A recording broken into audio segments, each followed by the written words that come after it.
Hermanos, que el Señor les bendiga a todos. Damos gracias al Señor, gracias a nuestras hermanas por este tiempo de oración de inicio. Espero que todos se encuentren bien en esta noche.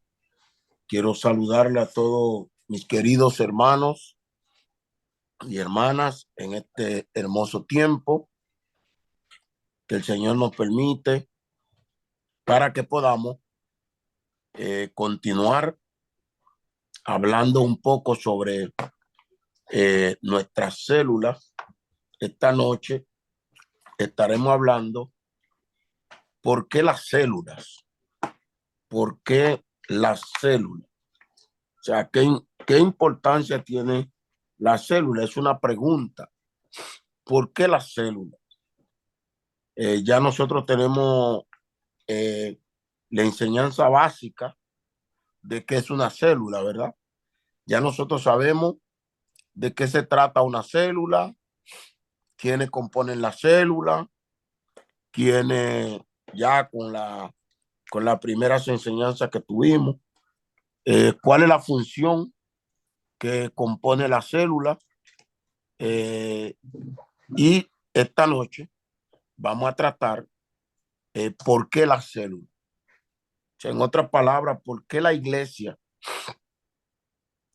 trabaja o entiende que es una buena herramienta para evangelizar y hacer el trabajo. Bueno, de momento, de forma general,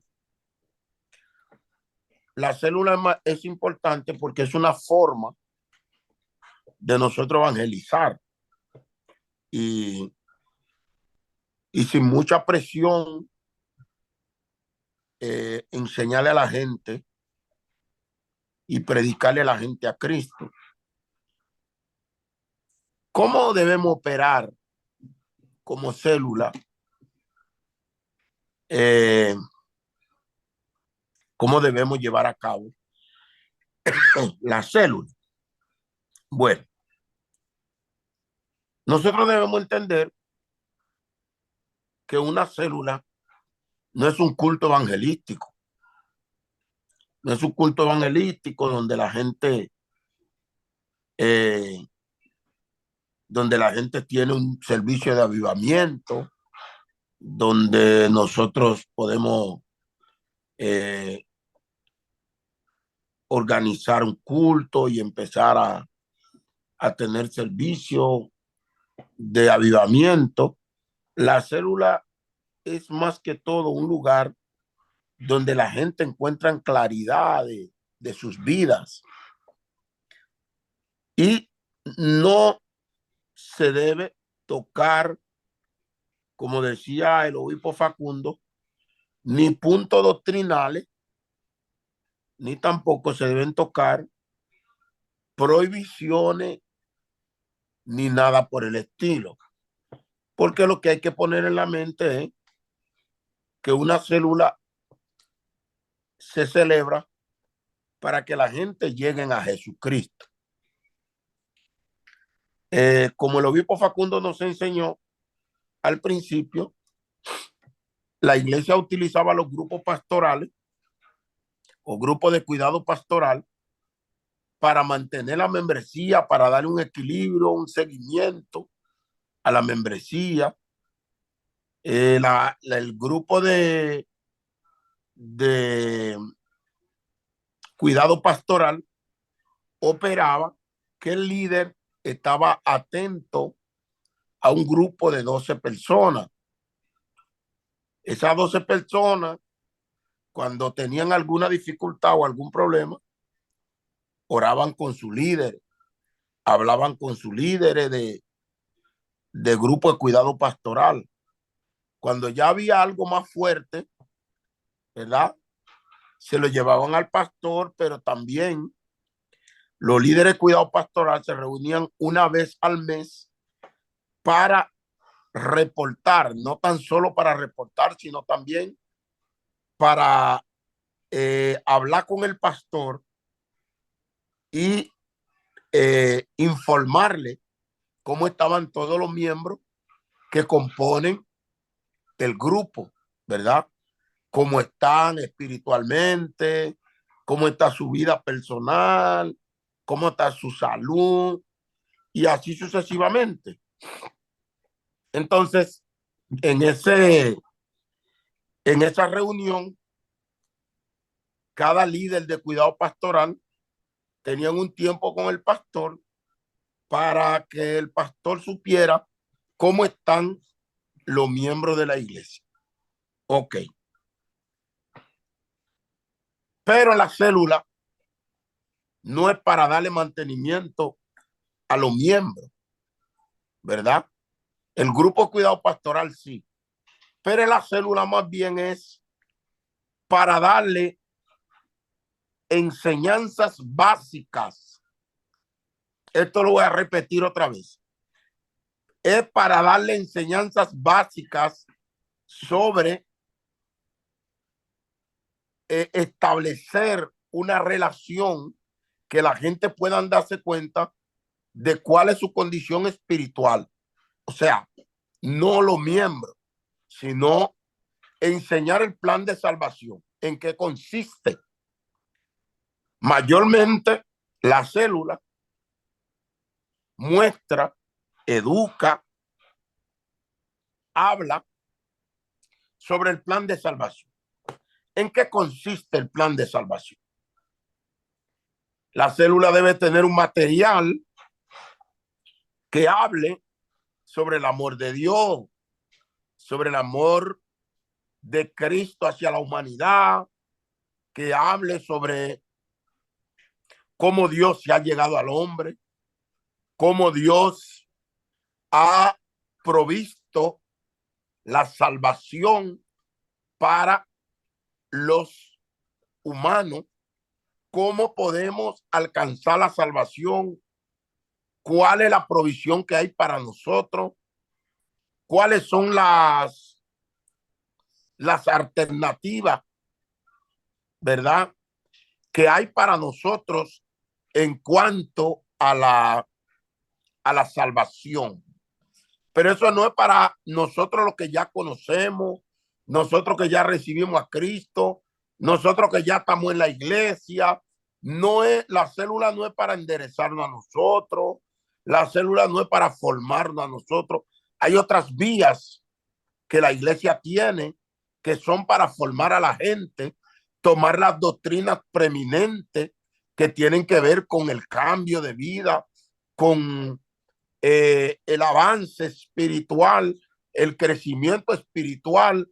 Eso no lo hace la célula, eso lo hace el discipulado, eso lo hace el CLB, eso hace la escuela dominical. Esos son los ministerios que tratan con la conducta y la manera de la vida de la persona.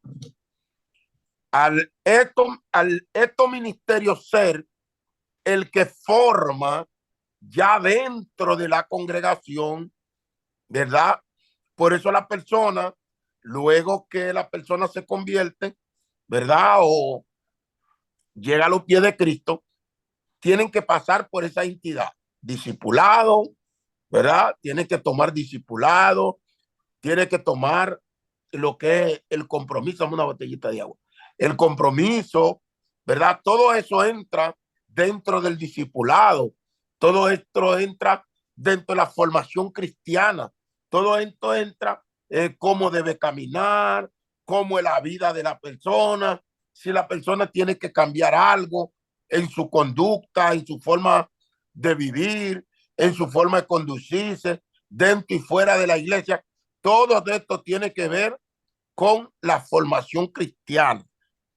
La formación cristiana es que le da el formato a la persona, cómo la persona debe caminar. Por eso hay personas luchando para que la gente cambie, para que la gente no hagan esto, no hagan lo otro. Eso usted no lo va a lograr. ¿Por qué? Porque eso lo hace la formación cristiana. Entonces, muchas veces nosotros queremos ver fruto y cambio, pero en vez de empezar por la cabeza, empezamos por los pies. Y no se puede empezar por los pies. Esa formación cristiana tiene que el pastor junto con las entidades que están nombradas para eso, el pastor conducirá la formación cristiana para llevar a la persona hasta que la persona llegue a ser un cristiano maduro. Eso no es que fulano le diga, que aquel le diga, que el otro le diga, que el otro le diga cómo debe caminar, cómo debe ser, cómo debe vestirse, eso no se logra así. Más bien así, lo que hacemos es que la gente se vuelva loca y no sepa a quién escuchar, ni a quién oír, ni quién lo está dirigiendo. Porque le dice uno, no te ponga, le dice el otro, haga esto, le dice el otro, haga lo otro, le dice el otro, y el otro le habla al oído, le dice, eso que estás viviendo no es lo que debe vivir. Esas son tonteras que no forma a nadie. Eso no forma a nadie, ni lleva a nadie a ningún lado. Lo que trae la transformación es la palabra y una forma sistemática, una formación sistemática, que la iglesia esté organizada con una formación sistemática. Primero, tú te conviertes, luego va al discipulado, luego va a la escuela de liderazgo, luego de la escuela de liderazgo te meten en el CLB, ¿ves? Entonces, luego que te meten en el CLB, ahí aprende todas las materias que tiene que ver con el crecimiento espiritual y el crecimiento, ejemplo, de trabajo, cómo se llevan los trabajos, ¿verdad? Que cómo opera tal ministerio, tal función, así sucesivamente. Pero cuando todo el mundo quiere decir lo que ellos creen que se debe hacer, no se logra mucho. Lo que pasa, cuando eso se hace, nos sucede lo mismo que le pasó al pueblo de Israel. Damos vuelta en el mismo pedazo, pero no hay efectividad. Todo el mundo quiere hacer lo que quiere hacer. Todo el mundo quiere moverse como quiera, pero no hay efectividad. Así podemos pasar 20, 25, 30 años en lo mismo y decimos, ¿y por qué no vemos nada? ¿Y por qué? Porque todo el mundo cree que tiene la verdad.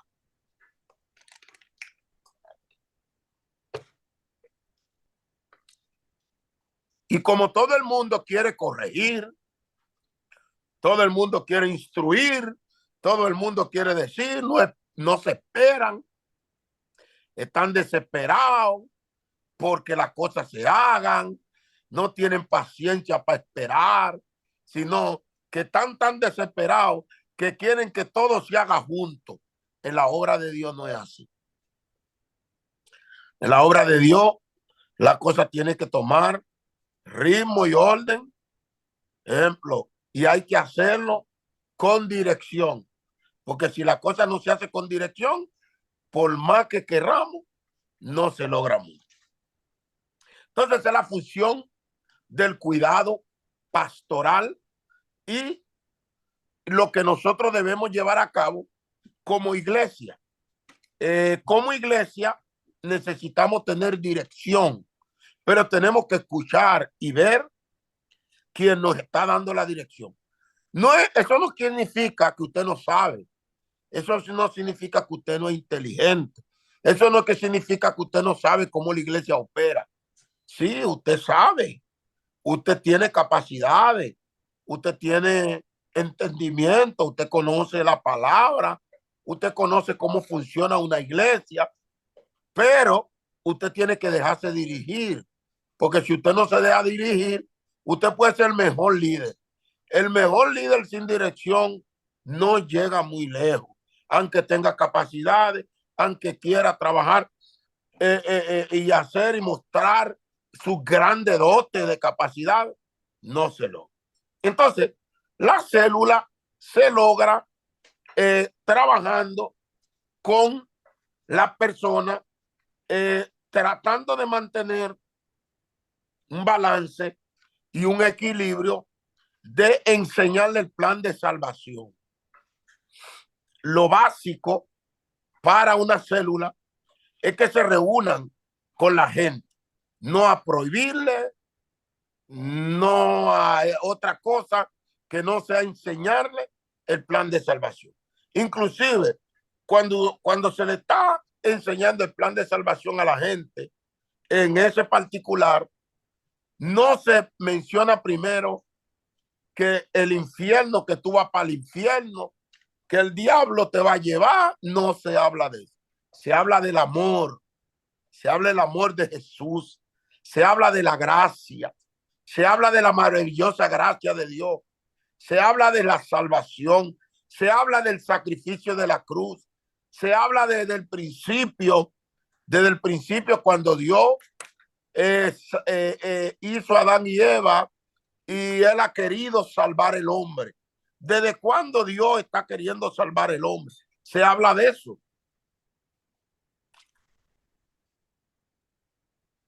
Se habla de la provisión que Dios ha puesto para que el hombre alcance el amor de Dios.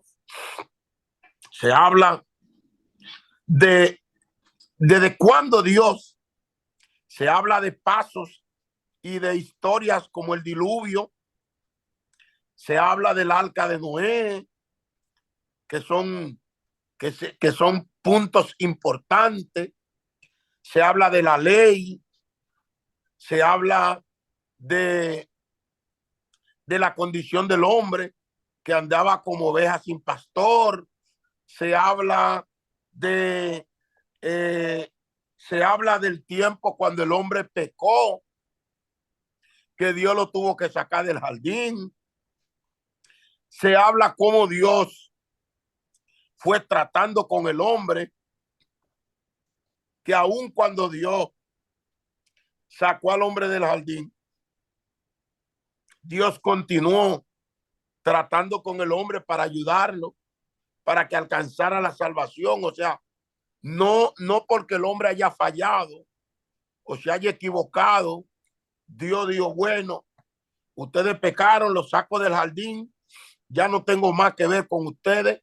Se habla de eso, se habla del jardín, se habla de la condición del hombre en el jardín, se habla de la bendición que tenía el hombre en el jardín, se habla de cuál era la vida del hombre en el jardín, se habla de cómo Eva vivía con Adán en el jardín, se hablaba, se debe hablar de la limpieza, de la pureza, de la vida buena que se vivía en el jardín, se debe hablar de la visita de Dios al hombre en el jardín, se debe hablar de la temporada del jardín.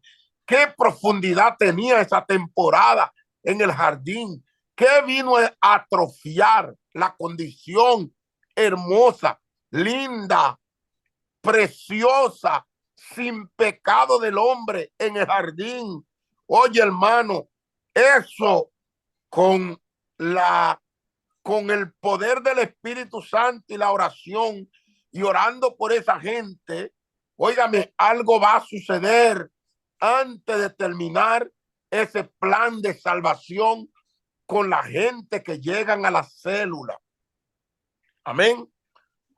Con la gente que llegan a la célula, cuando ellos empiezan a preguntar todas estas cosas y ellos empiezan a entrar en cada clase, un día puede ser una enseñanza, un día puede ser el jardín, o lo dan hasta donde se cumple la hora o el tiempo que está planificada, que debe ser el tiempo de la célula. Si el tiempo de la célula, la enseñanza, son 22 minutos, ¿verdad? Se toman unos 18 minutos para hablar de ese tema. Usted va al grano de una vez. El líder va al grano de una vez, ¿verdad? Y toma tiempo hablando de eso. Luego se lanza la oportunidad para preguntas sobre el tema, sobre ese tema del jardín, que por qué el hombre pecó. La gente le van a hacer preguntas como que si Dios sabía que el hombre iba a pecar, que por qué Dios no interrumpió eso. Usted va a tener que estar preparado para contestar esas preguntas. Que por qué si Dios en su sabiduría y en su presciencia, él vio que el hombre iba a caer de la gracia, que el hombre iba a pecar, que por qué Dios permitió eso. Entonces usted va a estar preparado El maestro va a estar preparado en el tema para hablar del tema, para compartir del tema, ¿verdad? Y no tan solo la persona que está dando la clase, ¿verdad? Si tiene un asistente, el asistente también debe estar preparado para compartir también en el tema y ayudar al líder de célula cómo puede, ¿verdad? Dar, el asistente va a estar ahí, que si el líder le faltó un poco más de explicación, que ese asistente agarra, ¿verdad? Y apoya al líder para que esto pueda ser más efectivo. Por esta razón, debemos entender que es una necesidad, ¿verdad? Que nosotros le presentemos el plan de salvación y desde el Antiguo Testamento, ¿verdad? Aunque le vamos a dar un material, pero qué bonito fuera, hay tanto por qué hablar, tranquilo, sin presión, sin gritar. En la célula no se grita, en la célula no, no se, no se descontrola. En la célula hay que mantener un control. Usted sabe que hay mundanos que le tienen miedo a los cristianos cuando son tocados por el Espíritu Santo. Cuando hablan en lengua. ¿Por qué? Porque ellos no entienden eso. Ellos no comprenden nada de eso. Lo comprendemos usted y yo. Usted sabía que hay gente que no vienen a nuestras congregaciones porque tienen miedo que le agarre, dicen ellos, que le toque, que ellos sientan lo que sientan la gente en la iglesia pentecostales, que eso le daría mucha vergüenza, dicen ellos, que si son tocados y si empiezan a danzar o a ser tocados, hay gente que tiene miedo de estar en una reunión de los pentecostales por eso. Entonces, nosotros tenemos que ir con mucha cautela, ¿ah? Tenemos que ir con mucha sabiduría, que esto no le afecte a ellos, ¿me comprende? Que aunque que en su momento adecuado se van a dar cuenta que no, que eso no es malo, pero muchos de nosotros, muchos de ustedes que están ahí, tenían miedo a eso también, a una manifestación del Espíritu Santo. Imagínense que en una célula haya una manifestación del Espíritu Santo, ¿verdad? Y empecemos ahí. Ellos van a terminar corriendo o dentro de una casa, se van ahí al cuarto, se van a esconder y quién sabe lo que puede acontecer. Entonces, muchas veces tenemos que tener cordura. Cuando estamos en el templo y hay una manifestación del Espíritu Santo, nosotros podemos danzar, llorar, pero hay casas que tú estás, que tú sientes la presencia de Dios y tú te tienes que contener y seguir alabando a Dios, ¿verdad? Y glorificando al Señor bajo su presencia, sentir su gloria, pero vamos a tener que ser un poco moderados. ¿Por qué? Porque si esa gente ve que usted es tocado, que usted empieza a danzar, ellos se van a asustar y tenemos que entender lo que ellos no entienden lo que es. Entonces, por esta razón, debemos tener un cuidado en la célula, porque la célula no es un culto. La célula es más bien como en forma de un seminario, un pequeño seminario de presentar el plan de salvación, el plan de salvación. Entonces, por más que usted quiera, ¿verdad? Como eh, prohibir, enseñar, dice a la gente, quítese eso, póngase esto, haga lo otro. Esto no es lo que va a cambiar a la gente. Lo que va a cambiar a la gente es un verdadero encuentro con el Señor. Por eso dice el discipulado de acuerdo a Jesús. La escritura dice que los 11 discípulos fueron a Galilea, a la montaña que Jesús le había indicado. Cuando lo vieron, lo adoraron, pero algunos dudaban.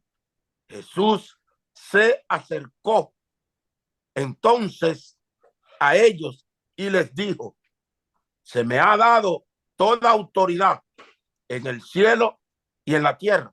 Por tanto, vayan y hagan discípulos de todas las naciones, bautizándolo en el nombre del Padre y del Hijo y del Espíritu Santo, enseñándoles a obedecer todo lo que les he mandado a ustedes, y les aseguro que estaré con ustedes siempre hasta el fin del mundo. Mateo 28, 16 al 20. Note que Jesús está hablando con el grupo de discípulos. En estos versos, en estos versículos, estos son los mismos discípulos, aparte de Jesús, de Judas, a quienes Jesús moldeó y formó por un periodo de 3 años. O sea, ¿cómo nosotros queremos que la gente alcance alguna potestad o alguna formación para que la gente pueda conocer a Dios? En la misma célula, usted no tiene que obligarlo a convertirse a Jesucristo. En la misma célula, ellos van a ir oyendo la palabra, conociendo la palabra, y va a llegar el momento donde se cumple lo que dice la Escritura. ¿Qué dice la Escritura? Que la fe viene por el oír. ¿El oír cualquier cosa? No, el oír de la palabra de Dios. Cuando el trabajo es efectivo y el Espíritu Santo está haciendo su obra, va a llegar el momento que ellos mismos van a pedir que quieren convertirse. Cuando ellos pidan que quieren convertirse, entonces ellos ellos van a pedir qué pueden hacer para entregarse al Señor. Cuando ellos hagan eso y hagan esa pregunta, que qué pueden hacer para entregarse al Señor, usted va a estar listo, ¿verdad?, para orar con ellos para que se entreguen al Señor. Pero en esa entrega van a haber muchas cosas. En esa entrega van a haber gente que eran brujos o que buscaban brujería y te van a entregar resguardo. Por eso tienen que estar preparados. Tienen que estar debidamente consagrados, buscando la presencia de Dios. No puede irte a hacer la célula sin orar, porque no sabe qué noche va a haber una entrega al Señor. Y esa noche que hay la entrega, los que tienen pañuelo de cada espíritu de eso, se lo van a querer entregar a usted. Los que tienen resguardo se lo van a querer entregar a usted. Los que tienen alguna botella de onda de esa de la que dan los brujos, se lo van a querer entregar a usted. Si usted no está revestido de la presencia de Dios, bien ayunado, bien orado, bien consagrado, con su lengüita bien controlada, entonces los demonios, después que salgan de esa casa, se van a ir contigo para tu casa.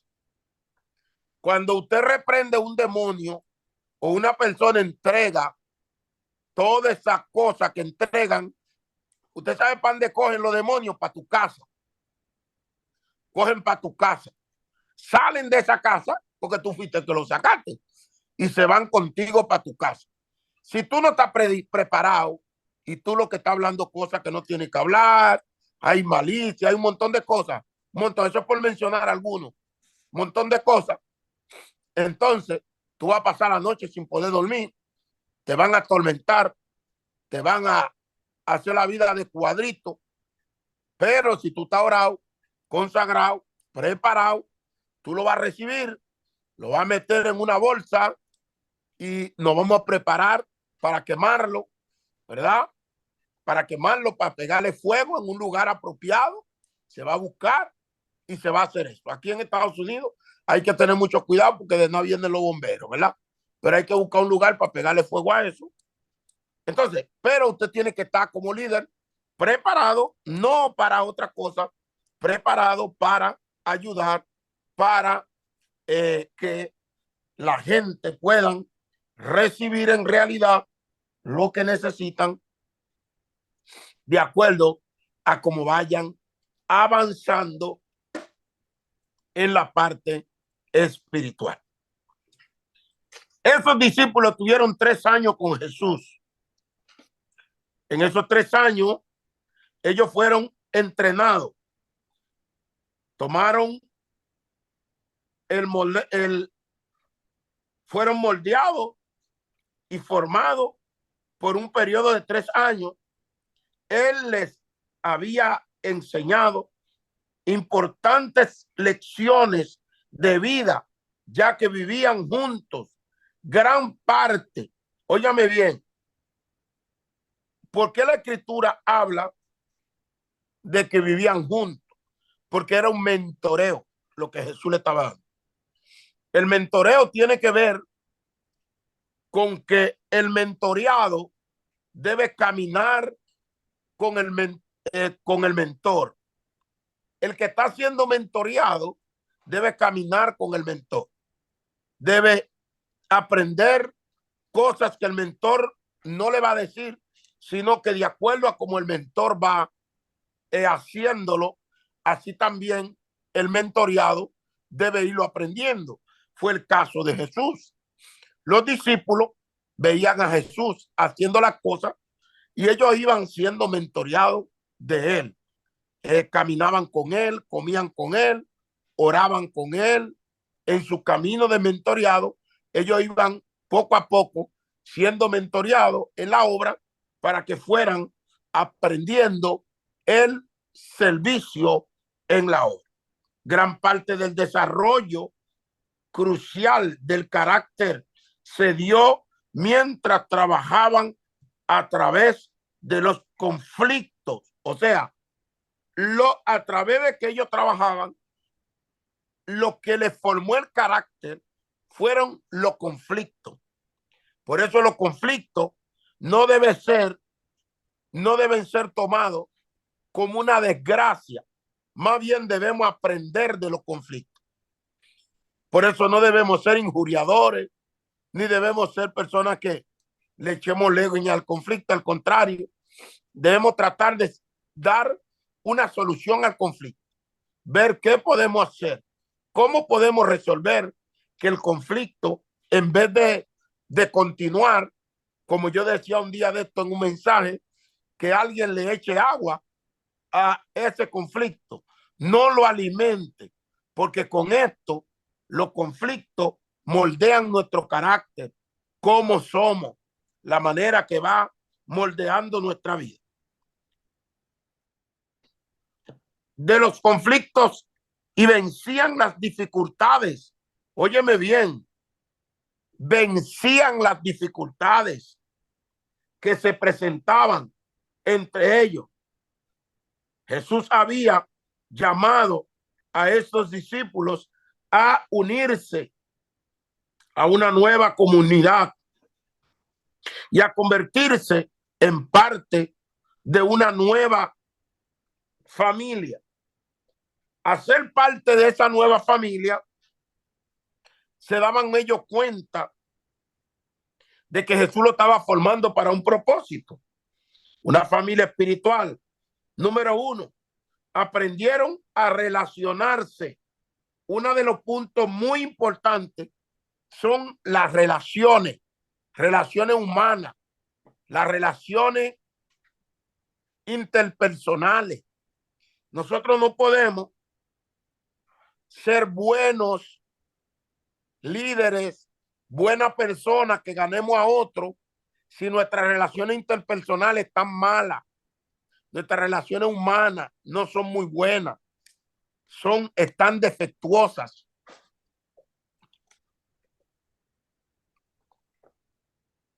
Cuando nuestras relaciones humanas, interpersonales, están defectuosas, tenemos problemas para relacionarnos con la gente. Entonces, ¿qué sucede? Mientras más lejito, mejor. O estamos bien con ellos, mientras ellos están lejitos. Mientras ellos están lejitos, estamos bien con ellos. Si se acercan, se armó la guerra. Entonces, debemos tratar de que nosotros resolvamos. Mire, uno de los problemas más grandes que afectan todas las iglesias evangélicas son las relaciones interpersonales. Hay pugna entre nosotros. A veces nos pellizcamos, a veces nos maltratamos, a veces nos hablamos golpeados. No hay respeto para nadie. No se respeta a nadie. Ah, el pastor, eso es cualquier cosa. Ah, esto, eso es cualquier cosa. Mira tú, le hablamos como quiera y respetamos a la gente. Nos levantamos en contra de cualquiera. Se levantan en contra del pastor. Usted no ve, mira, hay gente en las congregaciones que se levanta en contra de los pastores. Le hacen guerra, se hacen enemigos. La gente tiene que aprender a sufrir con los pastores sin tener que ponerle los pies en el cuello. ¿Ah? Y no al pastor solamente, a todos nosotros individualmente, a no ponernos los pies en el cuello uno con otro. Al contrario, ser hermano de verdad, ser compañero de verdad en la gracia de Dios. Alabado sea el Señor. Mantenernos en ese espíritu, mantenernos en esa parte, en esa educación, mantenernos sabiendo que como cristianos que somos, debemos mantener una relación no conflictiva, al contrario, una relación interpersonal y una relación humana, no hipócrita, una relación de verdad.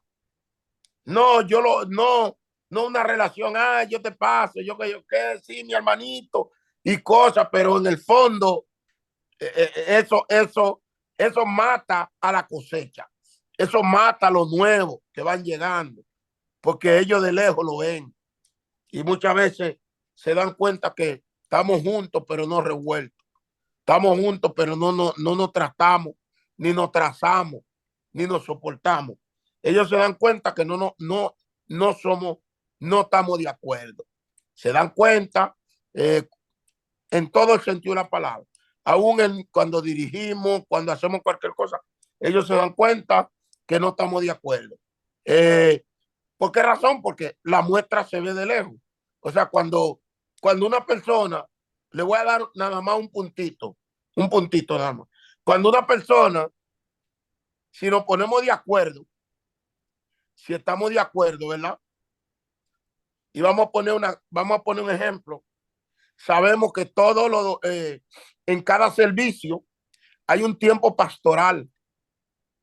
Hay un tiempo pastoral en cada servicio y tenemos que esperar el tiempo pastoral para decir, a menos que no sea un hermano que no es líder ni nada, tenemos que esperar el tiempo pastoral para decir, mire, oren por fulano. Cuando ya usted lo sabía y usted pudo pasar un papelito o una comunicación o una llamada, pastor, le voy a dar fulano, sutano, está en una situación y requiere oración. Pero nosotros lo hacemos en el medio del pueblo, como que no estamos de acuerdo, como que eso no se puede hacer en otra ocasión, como que no estamos de acuerdo, como que no estamos. Entonces, todo eso muestra que no estamos de acuerdo, que no estamos en la misma página, como dicen ustedes aquí. No estamos en la misma página, o sea, no nos ponemos de acuerdo. Entonces, todas esas son cosas que muestran a la gente que van llegando que todo el que tiene tres dedos de frente se da cuenta que que estas cosas donde la gente no está de acuerdo pueden suceder. Pero los discípulos tenían que estar de acuerdo con Jesús. Ellos aún algunas cosas murmuraban entre ellos, pero no lo publicaban. Lo murmuraban entre ellos ahí, pero no lo publicaban públicamente. Entonces, es muy importante y muy relevante esto. En el punto 1 aprendieron a relacionarse unos con otros en medio del crisol del conflicto.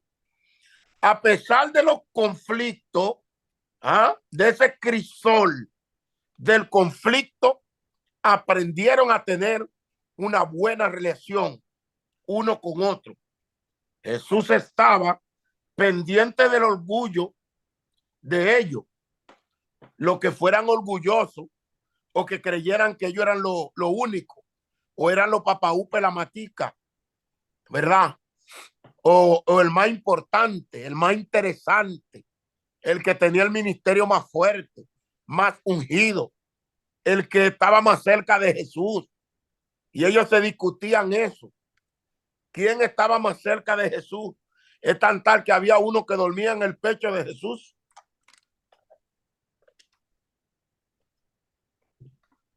Recostaba su cabeza en el pecho de Jesús. ¿Ven?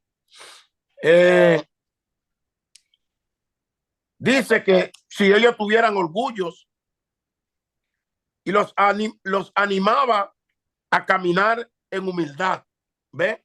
Lo que estamos haciendo esta noche. Lo animaba a ellos a caminar en humildad. Después de 3 años, estaban listos para iniciar el proceso. ¿Cuánto tiempo le tomó? 3 años. Después de 3 años de andar con Jesús, de caminar con él, de aprender, de ser mentoreado, de ser educado, de pasar los diferentes procesos de liderazgo, hablándole de parábola, hablándole de unidad, hablándole del amor, del compañerismo, hablándole de cómo deberían predicar el evangelio. Jesús fue el primer líder de célula.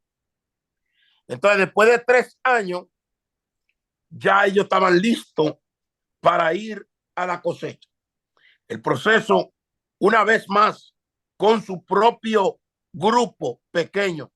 Ellos, o sea, Jesús tenía su propio grupo pequeño. Ellos entendieron que seguir a Jesús significaba la confesión pública y un compromiso de grupo. No tan solo era la confesión pública. Ellos no podían dividirse. Había un compromiso grupal. Ese compromiso grupal lo mantenía unido, lo mantenía como un solo grupo. Ellos no podían irse ni podían desapartarse, a menos que Jesús no lo enviara. Cuando Jesús lo envió, entonces, de 2 en 2, ellos se fueron, pero ellos tenían un compromiso grupal. No se separaban del grupo, no se separaban de la comunidad de fe, de la célula, no se separaban del grupo, tenían un principio grupal muy importante. Por esta razón, los discípulos sin duda tenían una relación personal con Dios, pero esa relación personal necesitaba ser moldeada y formada en un ambiente comunitario donde los unos a los otros de escritura fueran propiciados, se hablara más sobre los unos a los otros que el siguiente capítulo. O sea, que hubiera una relación de hablar más de uno a los otros. Es muy interesante, hermano, amados. Es muy interesante esto que habla del discipulado de Jesús y que hablaba de que Jesús primero lo tomara a ellos como una célula y ellos aceptaron a Jesús y luego que ellos cayeran a la escuela de discípulos. Ellos primero, Jesús lo reclutó. Luego de ser reclutado, después que Jesús terminó de reclutar a todos, que tenía los 12, entonces abrió una escuela de discípulos. Después de que Jesús orara por ellos, porque Jesús oró por ellos. Luego que Jesús los reclutó, Jesús oró por ellos. Y luego que oró por ellos, entonces le empezó a enseñar los primeros pasos. Luego que le enseñó los primeros pasos, el amor por Dios, el amor por la gracia, le enseñó cómo deberían ser como discípulos. O sea, entraron a un mentoreo. Luego que entraron al mentoreo, fueron discipulados. Luego que entraron al discipulado y mentoreo, entonces empezaron la práctica del discípulo. Luego que recibieron el discipulado, el mentoreo, que el mentoreo surgía de caminar y de hablar con Jesús. Luego reciben el discipulado, que era que debían ser un discípulo. El discípulo, la característica del discípulo era que el discípulo tenía que estar dispuesto a morir por la causa que él representaba. Él tenía que estar dispuesto a que lo mataran, que perdiera la vida, que tuviera un amor tan grande por su Señor, que tuviera capaz, que fuera capaz de dar su propia vida por su Señor. Y nosotros vemos que fue un discipulado tan profundo, tan profundo, tan profundo, que ellos fueron capaces de entregar su propia vida a un Pablo que no caminó con ellos, que no estaba en el grupo, que fue llamado también por Jesús. Podemos ver que Pablo también recibió el discipulado, aunque no recibió un mentoreo personal, porque ya Jesús no estaba aquí. No recibió el mentoreo personal, pero Jesús personalmente lo discipuló y le dio un mentoreo, porque aunque él no vio a Jesús haciendo los milagros personalmente, pero Jesús le contó sobre todo lo que él hizo. Por eso, cuando él llegó a Jerusalén, donde Ananías, que él se reunió en Jerusalén, en la oficina internacional de la iglesia, podemos ver que él le contó cosas que solo ellos sabían, cosas que no le habían contado a nadie, cosas que solamente los que caminaron con Jesús sabían. Y Pablo entonces se le empezó a contar. Le empezó a contar cosas que solamente ellos, los 12, solamente las sabían. ¿Qué había pasado con eso? Que el mentoreo se había dado, aunque no fue físicamente, pero el mentoreo se dio. Jesús le habló y le contó de lo que él había hecho y Pablo le creyó a Jesús. Pablo le creyó porque si él se lo contó a los apóstoles y los apóstoles sabían que nadie más sabía eso, solo ellos, entonces se dieron cuenta que verdaderamente Pablo o Saulo estuvo con Jesús y que había recibido, aunque ellos no lo entendieron al principio y pasaron 14 años para que ellos lo recibieran, pero a los 14 años ellos se dieron cuenta que era real. Por eso debemos entender la importancia de esto. Jesús dijo a sus discípulos: este mandamiento nuevo les doy, que se mantengan, que se amen los unos a los otros. Así como yo los he amado, también ustedes deben amarse los unos a los otros. De este modo, todos sabrán que son mis discípulos si se aman los unos a los otros. Juan 13, 34 al 35. ¿Cómo vamos a saber que somos los discípulos de Jesús? Si hay amor entre nosotros. Si no hay amor entre nosotros, no nos vamos a dar cuenta si somos discípulos o no somos discípulos. ¿Cómo nos daremos cuenta que somos discípulos? Que nos amemos unos a otros. Si no nos amamos unos a otros, no hay forma de ser el discípulo de Jesús. Para eso tiene que ver amor verdadero entre nosotros. Debemos amarnos entre nosotros. Y lo dice claro la Escritura. ¿Ah? Este mandamiento nuevo les doy, que se amen los unos a los otros. Así como yo los he amado, también ustedes deben amarse los unos a los otros. De este modo,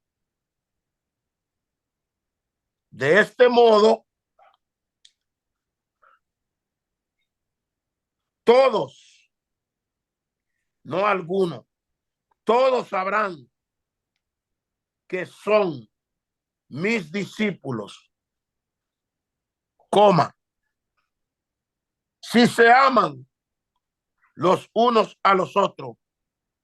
Dos puntos suspensivos. Bendito sea el Señor.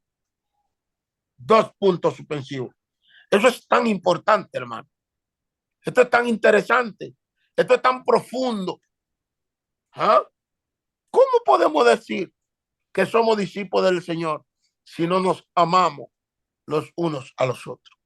¿Cómo podremos decir, bendito sea el Señor, que nosotros sí estamos haciéndolo bien si no nos amamos los unos a los otros? ¿Cómo podemos decir que Cristo está con nosotros si no nos amamos los unos a los otros? ¿Cómo podemos decir que estamos haciendo la obra como Dios quiere que la hagamos si no nos amamos los unos a los otros? Que el Señor le bendiga, que el Señor le guarde. No sé si alguno tienen alguna pregunta. Me interesa saber que en esta clase corta, si aprendieron algo de esta clase y si tienen alguna pregunta sobre esta clase, me gustaría que la puedan evacuar para que podamos darle mejor claridad si hay algo que no entendemos.